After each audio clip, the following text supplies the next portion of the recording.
Hey there, art nerds. Happy Easter if you celebrate Easter, and if not, happy spring. So I wanted to create an Easter illustration this year, and I allowed people on Twitter to vote for what they were most interested in seeing and showed them some thumbnails. And the options were an adorable baby duckling, a rabbit with some Easter eggs, and this super cute jammy little rat. And they voted for the rat, possibly because I've been talking about and sharing a lot of photos and videos of my orphaned baby rat, Basil. So today I'm going to tell you guys about Basil and walk you guys through my watercolor process.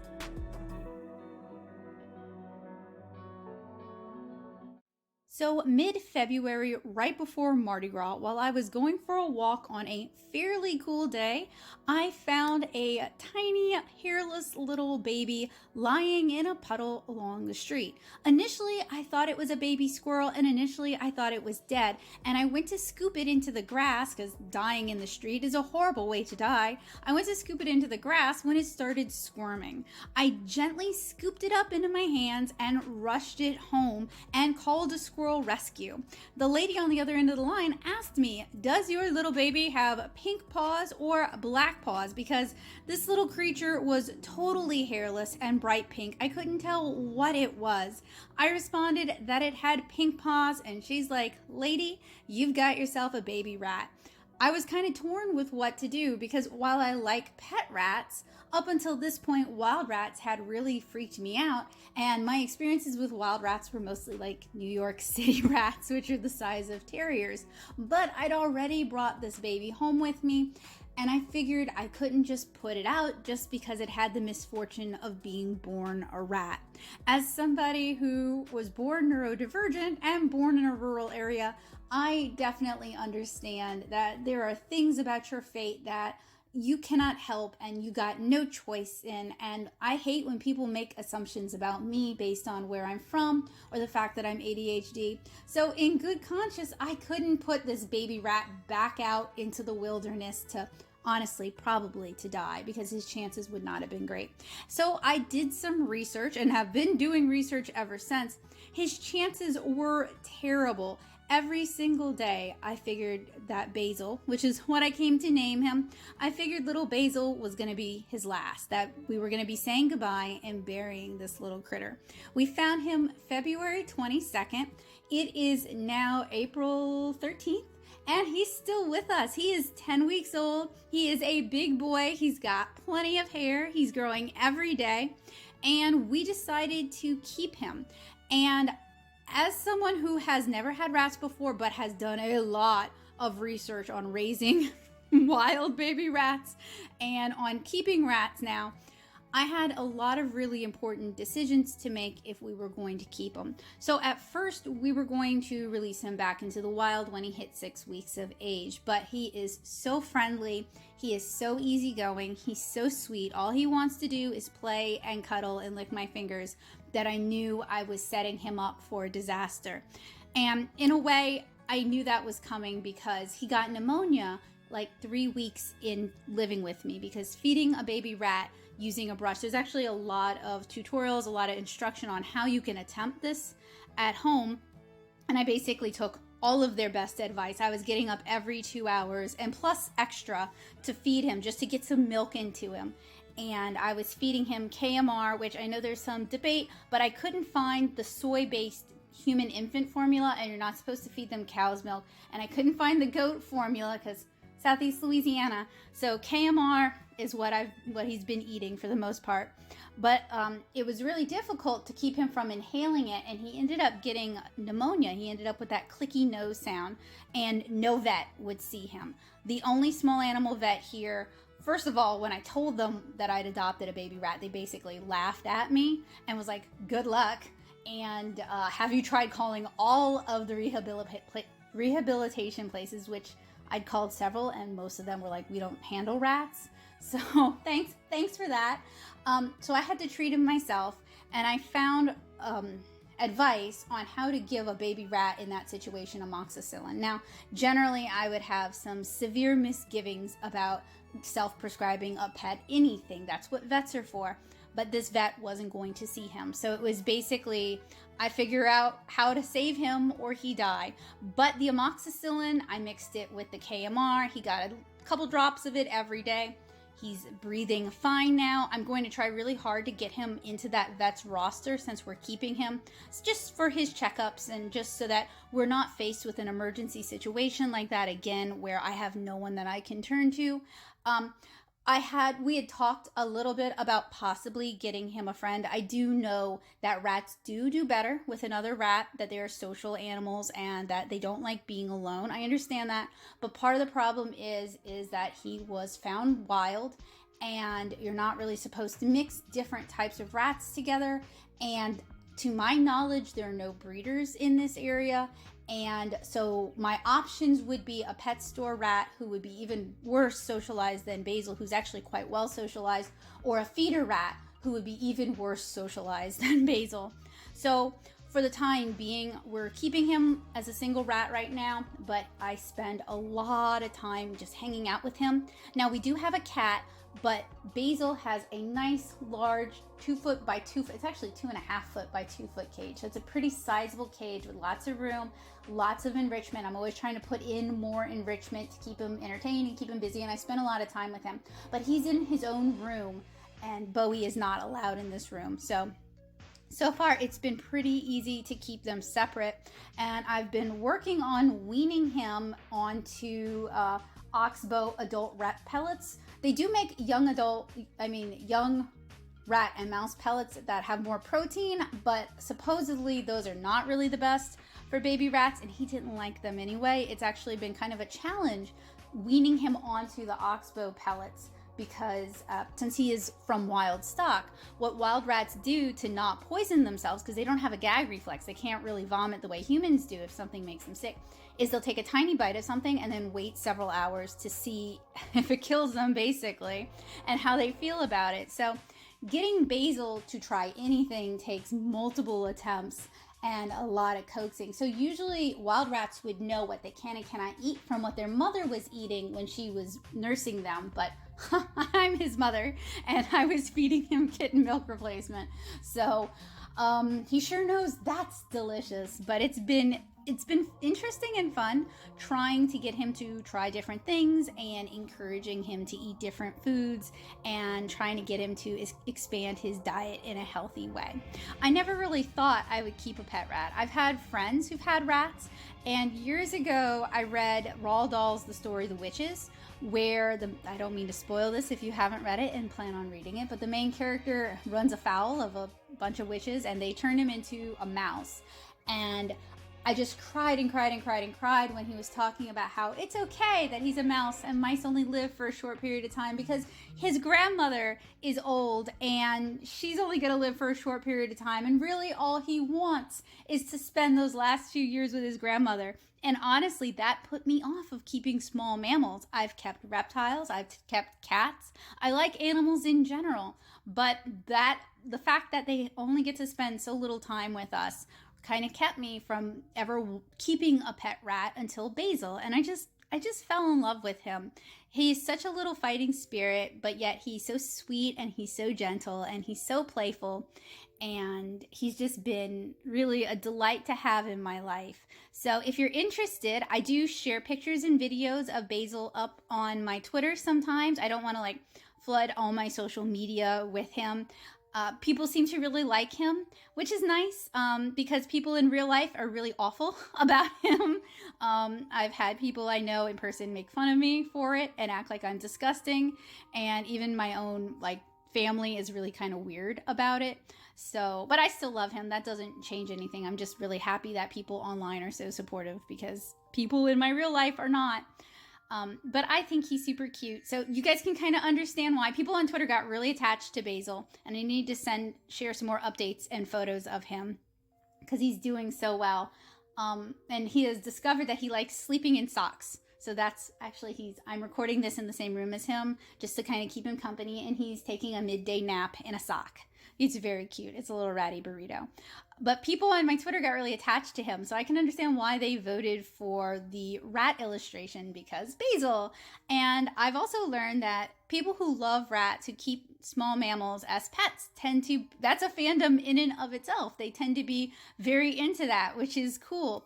You know, when I was a kid, I think I've talked to you guys about this, but I used to keep herps. So I would keep newts, and I would keep frogs, and I would keep lizards, and I kept geckos, and I was picked on a lot for it, not only by other kids, but by teachers and by parents.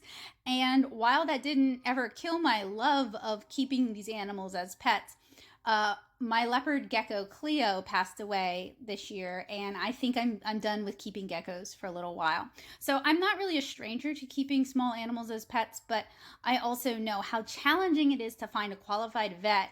And there are vets who will claim they know what they're doing, and then they don't. But you see that with cats too, honestly, especially down here in Louisiana. You'll get vets who technically can treat cats, but they want to treat a cat like it's a dog, and then they get upset when your cat is not a dog.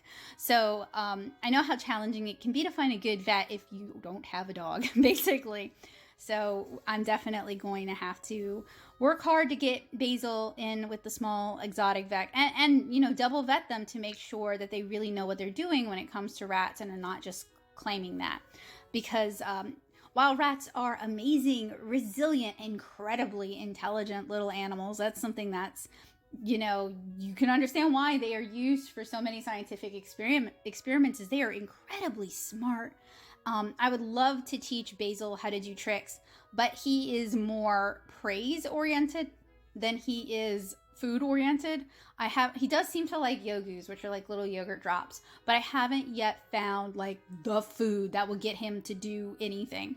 So I would love to train him to do some tricks, because if anyone who knows me in real life knows I'm all about teaching cats how to do tricks. So I figure any animal that is capable of learning some tricks and is willing to be bribed with food, I'm going to try to teach them how to do tricks. So maybe someday, once he's tried enough foods, we'll find that like go crazy food. But right now, he loves clover blossoms, which I'm very careful to pick from places that have not had any pesticides sprayed. So basically my yard or my mom's yard. He also likes dandelions, which are harder to find because they're not growing in either my yard or her yard. And I'm not comfortable just picking random dandelions. I do see him eating the oxbow food, so he is eating properly. I've had to stop offering him seeds because he would just eat seeds. He wouldn't eat what he's supposed to eat, and seeds are very fatty, so they're not a good all the time option. He loves steel cut oats. So since Joseph likes steel cut oats, I was able to scrounge some, so I add that to his food because fiber is really good for small rodents. He loves bell pepper. He likes banana okay. Still working on getting him to eat strawberries. Still working on getting him to eat leafy greens, unless they're dandelion leaves, which he does like that, but I have trouble getting those. And he likes the white part of bok choy. So crunchy things he seems to really like. So we're working on introducing a variety of healthy foods. I tried to feed him some cooked red beans because I made red beans and rice last night for dinner. I tried to feed him some red beans and some rice, and he ate some of the rice, and he licked the red beans and was like, I don't know, I'll think about that. So that might come up again later. But as you guys can tell, he's been a joy. It's been a lot of sleepless nights. It's been a lot of sacrifice, but he's just been so inspiring. You know, this year has been such a kick in the teeth for me. It has felt like everything I do, all my best intentions get used against me and turned on their head. And I've watched my audience fade away, and I've watched my income fade away, and it's just been really, really rough. And then I've also been dealing with immediate family mental health issues, and it's been a hard year. So Basil coming into my life was just such a wonderful gift, because this little creature was so willing. Any effort I put in, he was willing to match it. Even when he was just a tiny little naked thumb with little ear flaps and a little bitty tail, he was just willing to try and meet me wherever I was willing to put myself at, you know? And it was just a really rewarding experience because, like I just said, so much of my life this year has been an uphill battle and has been really, really challenging and just hasn't gone well at all. So even this small maligned creature, this most humble of beasts, this animal that people treat like it's a garbage throwaway creature, who is not. He is sweet and he is intelligent and he's always acting up, like trying to get my attention in the cage, or he wants to cuddle, or he wants to groom my hair. Like, he's just such a little sweetheart. And I never would have changed my mind on rats. Not that I ever like disliked them. I had friends who'd kept rats and I liked their rats okay, but you know, I wasn't attached. I never would have changed my mind, and I never would have thought anything differently if I hadn't basically hand reared this little rat from the teeny, I think he was a day old when I found him. And his chances, he's such a little survivor, his chances were so bad. Anybody who's ever taken care of orphan baby rats know their chances are you're going to lose some. And I only had one. In fact, I didn't mention this, but when initially there were 2 little babies lying in the road, and the first one didn't move at all. And so we were really, really surprised when the second one did. And I'm really glad he did, because it gave me a chance to save him. I think his sibling had passed away, and Basil probably wasn't too far behind him. But the fact that I was able to do so much for him, and my sacrifices were not just a waste. And I mean, every day it could have gone that way, you know, all that effort, the effort and the love still would have been worth it, but it could have gone the other direction, and I would have had to just deal with that. You know, I've had plenty of loss in my life, but I'm really grateful that I've been able to have him as part of my life and be able to spend so much time with him and get to know this creature, because like I said, I've never kept rats. My only experience personally with keeping small mammals was when I was in 3rd grade. Our class pets were gerbils, and I got to take them home for Easter, and they didn't want to be handled. They didn't want anything to do with us because they weren't socialized enough.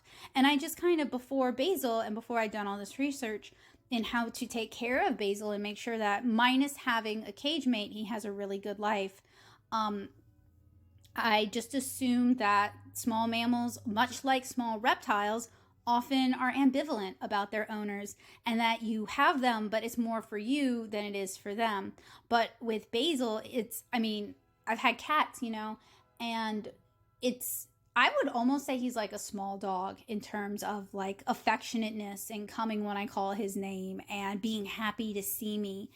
And that's just been really nice and really rewarding, especially because the pandemic has been rough. The panini has been rough on so many people. It's so weird here on YouTube where so many people talk about how COVID basically made their lives, and YouTube made their lives, and it opened up all these opportunities for them, and I'm really happy for them, but it did not do that for me whatsoever. I had a very different experience that's probably more in keeping with like everybody else's experience. So since I'm painting a rat, and I know that could be divisive, I kind of wanted to talk to you guys about my little buddy and invite you guys to look at adorable baby pictures of him and videos about him over on my Twitter. I need to share some new ones because it's been about a week, and it's mostly just when he's out. He is very active. He wants to run up and down my arm and groom my hair, and it basically takes 2 hands, so I can't really take pictures of him if I'm handling him. I'm trying to work on him like at, you know, it's shirt time where he hangs out inside my shirt and we try to be calm. We're not there yet. He's still a juvenile. He's still got lots of energy. So, and I also want to set up a free roam space for him, whether it's with some cardboard boxes, or we may end up moving him into the craft room later on once we get the craft room set up. And I would love to have a space where he could run around with supervision, because he's got a lot of energy and he deserves to have that opportunity. And then when he gets big enough that he could wear a harness, I would like to attempt to take him out into the backyard and just, you know, because like I allow Bowie, my cat, we take him out on walks in the backyard on his harness, and I would never bring them out at the same time. In fact, I really don't allow them to interact with each other. I don't intend on ever allowing them to interact with each other. Not that Bowie is really that much of a hunter, but that's just too big a risk for both of them, and I don't think it's worth rolling that dice. And that isn't a judgment to anyone else who has introduced their pet rats with their other pets. It's just that Basil, like I said, he is a wild Norwegian rat, and while he behaves very tame. He is still a wild animal, and I'm still aware of that. And that's another reason I want to bring him to the vet, is just to make sure he is in good standing. I mean, I've had him since he was hairless. He had no hair on his body. I was so excited, in fact, when he finally started growing hair, because it was kind of a big milestone. And because his initial start was so rough, he's always been a little bit slower to hit milestones, which, you know what? That's fine. He's going to be living with us his whole life. He's going to be safe and protected, so we're going to move at his pace. But it does mean that, you know, it might take him longer to grow to a full adult size, or he may always be kind of small. But, you know, I just want to be able to help him face every day and hopefully help him have a happy life. And I do feel bad about, you know, our decision not to get him a cage mate. I would not have any rats if we hadn't found Basil. And, you know, if I'd found another orphan rat, then that might be the solution, and we might have a cage mate for him. But I don't necessarily feel like, since there are no breeders around, and since our getting him a cage mate would possibly mean getting a rat that is even less socialized than him, that might be a danger to him. I just don't necessarily feel good about that. So we'll, you know, he doesn't seem depressed, and there are sources that do say that a rat who has never known any cage mates, like Basil, he's never known any, his eyes weren't even open, his ears weren't even open when we found him. He's only ever known us. I don't know that that's something he's going to know that he'll miss, and I'll just try to make sure that he has lots of engagement and enrichment in his cage and gets to spend lots of time with us and outside of his cage in a safe environment. But that doesn't mean I don't think about it and I don't feel guilty about it. It just means that it's a decision that we've had to make for, you know, his best interest. So this illustration was originally sketched out in Photoshop. I printed it using my blue line technique onto Canson Moulin de Roy watercolor paper, and I wanted it to have kind of a soft fade out vignette sort of thing going for it. Now, spoiler, I kind of feel like I overworked it in a few different ways. I didn't leave it as loose as I possibly could have, but you know what? Every painting is a learning experience. Every painting is an opportunity to paint something in a different way or to handle things differently. I'm actually really happy with how the white lattice on the fence kind of bleeds out. I feel like I overworked the strawberry leaves in particular. I have some really great pictures or paintings of foliage that I've done, and great paintings of strawberries that I've done, and this just didn't quite live up to what I've done in the past. And as I look at, so this would be Basil. He doesn't quite look quite like this. This is still an agouti rat, so like a little brown rat, and Basil does have the creamy white tummy. Oh, he's such a little cutie. But I did kind of work from reference that I could find, and since Basil is always on the move, it can be difficult to get this kind of reference of him. So I was working more from photo reference of other wild rats than I was specifically of Basil. His pose is a little bit like, I would do it a little bit differently than I did it here.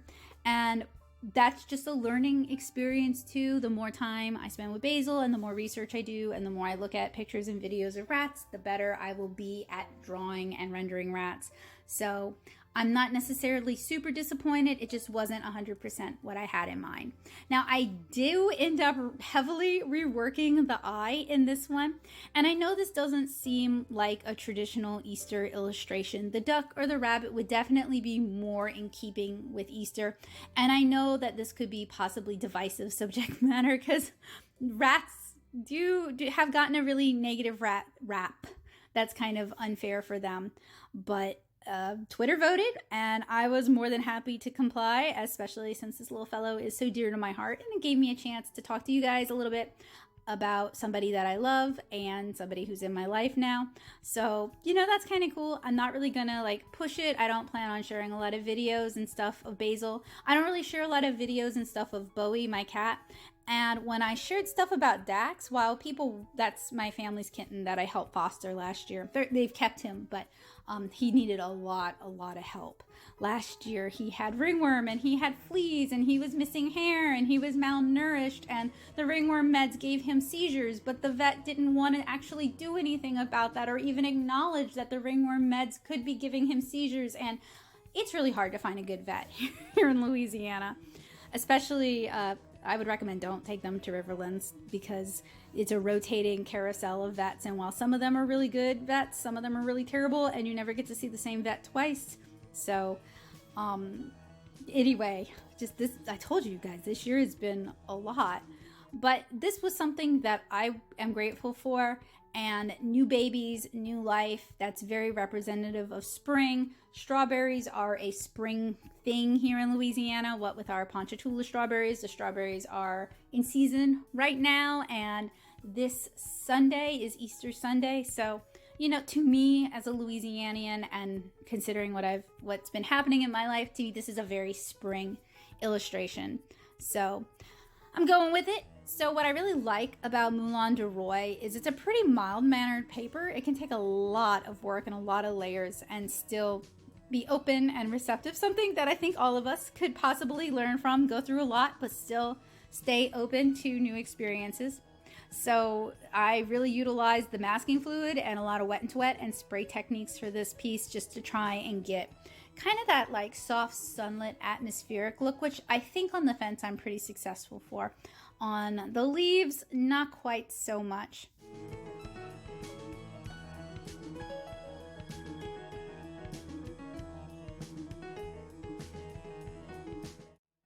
And part of the problem is, since I wasn't really that satisfied with the leaves after having worked on them for a while, I just kept working on them. I just kept going back in and adding more layers and blending them out and spraying them. And it never really got to the point that I wanted it to. So I finally just had to hit a point where I was like, all right, you know what? No one else cares. You're the one who cares the most. No one else is going to care as much as you in this instance. It's okay. Just move on. And that's something that even though we push ourselves to improve as artists, perfect is the enemy of good. But perfect is the enemy of finished. Sorry. Good is good enough. And good enough is good enough. And as somebody who's painting hundreds of comic pages, I have to remind myself of that. There are definitely going to be those people who will pore over something and look for every single mistake because it makes them feel better. And there'll be people who pore over something and they look at the mistakes and they're like, hey, I make those kind of mistakes too. And your mistakes will encourage them to keep going because they'll be like, but that piece looks awesome, so I'm not going to let it stop me. And then there will be people who look at your work and they never see any of the mistakes. So we can't create for the first set of people who are just looking to find fault and would find fault in the most beautiful of things. You'd have to be absolutely perfect for them to never find fault, and even then they'd still find something they didn't like about you. I'm making art for the people who are encouraged by my mistakes and it makes them feel empowered to make their own art without having to dump on mine. And I'm making it for the people who will just look at it and be like, that looks good. I really like that. I tend to fall in both camps. So when I went to Japan a couple years ago and we went to the Kyoto Manga Museum, they had this dash display, which is like this really high quality reproductions of the originals, because I guess they don't share their originals there. But in the US, you can go to like the Billie Ireland Museum and see originals with all the whiteout, and I love looking at that. I love looking at how what other artists consider mistakes in their own work, because sometimes it's something I really like, but it's something they didn't want in their piece, so they want to correct it. As you guys can see, I wasn't super hot on how I was handling the eye, so I lifted it out and I'm repainting it because I had a better idea for it. So see, that could be an example. You might be watching this and you might be like, that eye looked fine. Why is she correcting it? It just didn't look right to me. You know, we all have an image in our head of what we want the finished, whatever we're doing, to look like. And sometimes it can be hard to get over that. So at the Dash exhibit, and they wouldn't allow for photos, and they didn't sell an exhibition book, which I would have bought in a heartbeat. It was so cool. But basically, the reproductions were so faithful that it showed all the times an artist put tape over something to fix something, or glued a piece of paper on top of it to redraw it, or used whiteout or some other correctional method. And it was just so inspiring and so cool. It didn't detract from the beauty of the finished piece, because when we print things, when we reproduce things, we don't see all those corrections that the person has made. We just see the finished piece. But it brought so much humanity and life that somebody really worked hard on this piece and was just not happy with how it was turning out. So they kept fixing it and fixing it and fixing it. And there's an episode of Mamben where Naoki Urasawa interviews, I think it's the guy who does The Gray Ghost, or did The Gray Ghost, which I read and ended up really liking.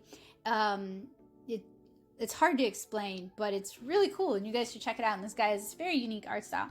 And there's this one specific panel where he redrew it 7 times. He kept whiting out and carving into it with the ink. It had so much whiteout on it because he just couldn't get it to have the impact he needed it to have. 7 times. The whiteout was like an inch thick on that paper. He could have just cut out and put more paper on top of it, but he whited it out and carved into it with the ink 7 times. And then if you look at the panel in the book, because it's like a 3-book series, it's not super long. I'll try to remember to link it for you guys, but I often forget to grab everything I mentioned in the video. But if you like manga and you like shonen manga, you'll probably really like that. I loved it. Anyway, when I got to that panel, I knew he'd corrected it 7 times, and I remember thinking it needed that 7 because the final panel had so much grit and impact and emotion, and it was like, yeah, I get why he had to correct it 7 times. Like, that makes sense for me. So sometimes when we make mistakes and we can't correct them and we can't get it quite the way we wanted it to look in our heads, sometimes that serves as a massive inspiration to other people who love our art and enjoy what we have to say and just needed that little bit of humanity to kind of remind them that if we could do it, they could do it. It's just a matter of time and effort and energy. Since Easter is right around the corner and I wanted to have this out for you guys on Saturday, uploading stuff on Sundays just doesn't seem to do super well for me, especially probably not on Easter Sunday. And since I did do some really cute Easter bookmarks that I hope you guys will check out, I didn't get to do the thing where I normally will set a piece of art aside for a week before I even scan it, before I even narrate it, unless I love how it turned out. If I'm kind of about it, or if I had a vision of it in my head and it just ended up going a different direction. Like this one ended up darker than I really wanted it to be. I wanted it to be more sun-kissed and more sun-dappled, and it just ended up kind of dark. Usually I'll set it aside for a week so that I can kind of forget what I had in mind, just so that I can learn to love the piece for its own merits, and that I can see how it succeeded in its own way instead of, all the ways it failed in my head. All the things that just didn't go quite right, or that I didn't quite capture the way I should have. And I really recommend that. It really changes your relationship with your art because you're being less reactive to, the head schema, what you've kind of decided it should look like, which is important. But, you can do that in a micro level where you're over fixating on the little things, or you can do it on the macro level where you're using that to really guide and push your art. And I really recommend using it on the macro level. So since this piece got kind of dark, I'm using Daniel Smith's Buff Titanium, which is kind of a really warm, creamy, opaque color, to add back in some highlights to Little Basil's fur and to add some back into the tail because he's getting really lost in the background. It's funny, I chose to draw him with a strawberry when he isn't super. A bell pepper would have been it for everybody. Yes, that's me. But that wouldn't have felt nearly as spring-like. But now that I've got kind of everything blocked in, everything's almost done but not quite done, it's time to start adding in the finishing touches. And generally what I would recommend, if you have the time for it, is take lots of breaks, go for walks, go do other things, and come back to it, because those breaks are going to really allow you to make good decisions. They're going to give you time for inspiration, and they're going to give the paint itself time to settle on the paper, which is really important.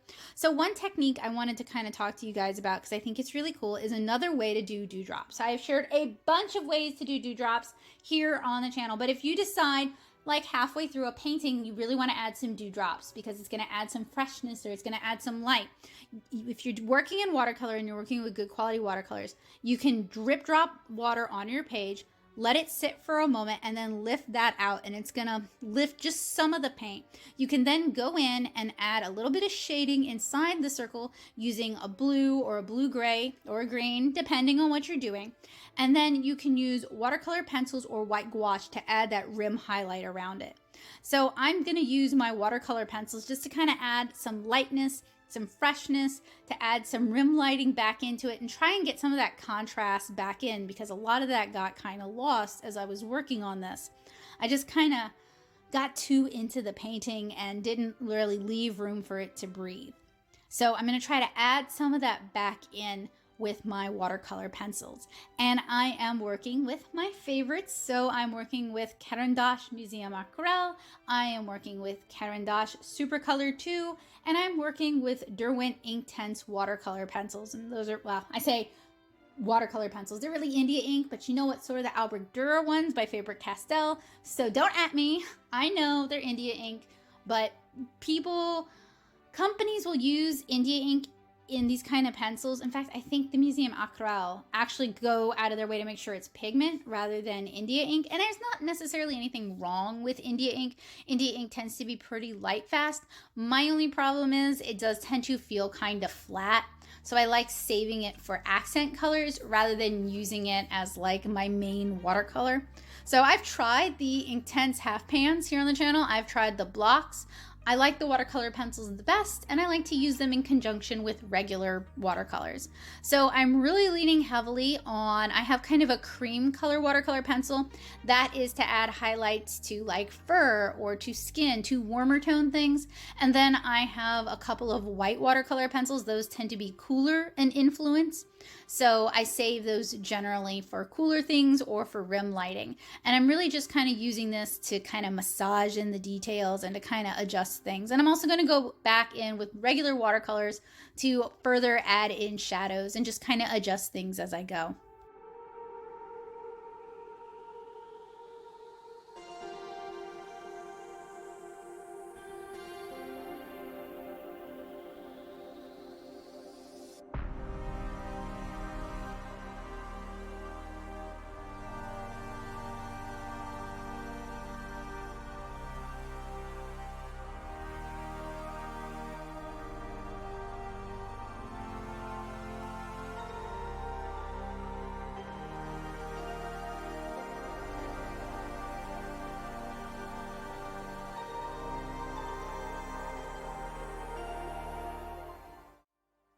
Finally, I'm going to use some white gouache, and mostly I use Winsor Newton. Sometimes I use M. Graham's. I'm not super picky as long as it's like a professional grade white gouache.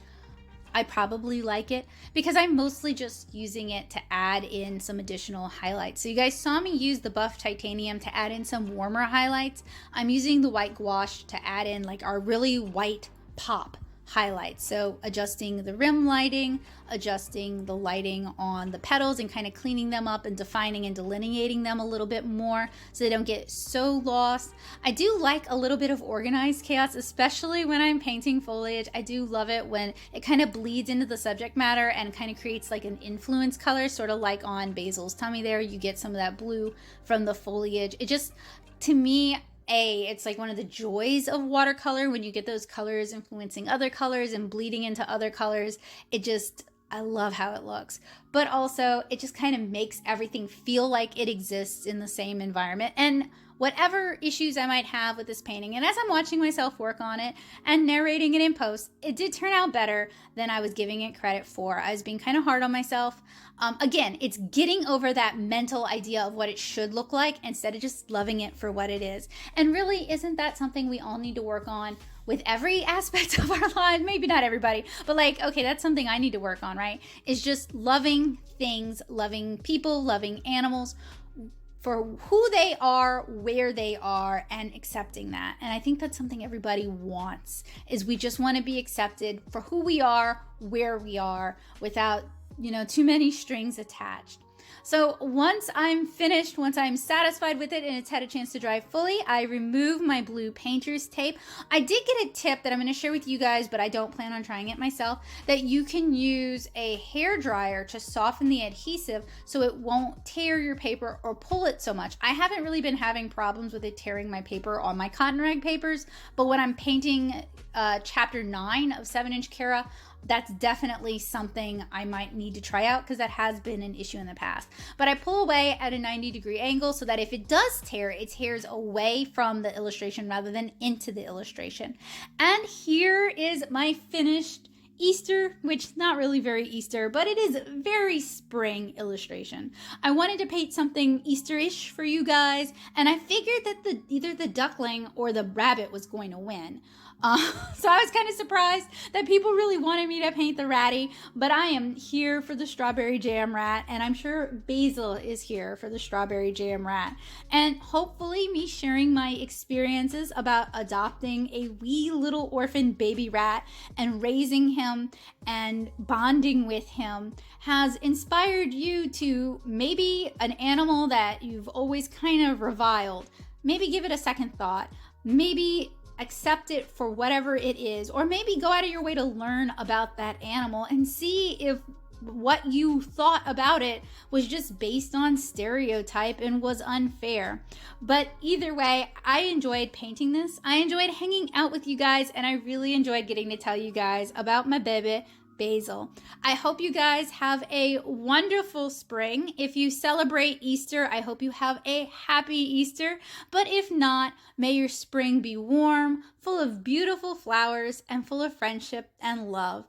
I look forward to seeing you guys again soon. Thank you guys so much for allowing me to share this with you, and I hope you guys have a wonderful day. I know it's super late to mention this, but if you are new here, please consider clicking subscribe and hitting the bell notification.